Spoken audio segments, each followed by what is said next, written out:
My name is Michael Brown. I teach a grade 3-4 science class. I combine grade 3 growth and changes in plants with grade 4 habitats.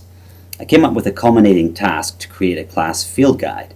The grade 4s would do a one-page layout looking at birds that are indigenous to Ontario, and the grade 3 students would do a tree that is indigenous to Ontario. It was done over 4 or 5 weeks, and I had a series of subtasks that students needed to accomplish. One of them was a scientific drawing in pencil of their bird or tree and have at least 3 labels on their drawing showing the parts or interesting features.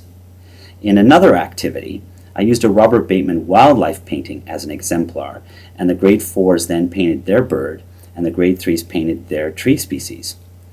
From a higher order thinking perspective, I had students think about the likelihood of finding their bird or tree species in the forest behind our school. To accomplish this, we had to take a look at the different ways in French to communicate probability in terms of certain, likely, and impossible. Another big piece was having students take all their information and organize it so it would fit on 2 pages, front and back. That was kind of interesting because some students wanted to do things on big Bristol board, or they came in with 3 or 4 pages of research notes, but the parameters were all laid out at the beginning.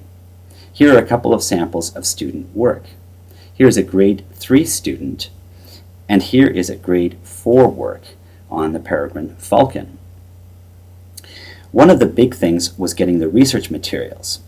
I had the students do the research at home, and I provided an initial 1-pager of trees and birds that I got from a French field guide from the public library.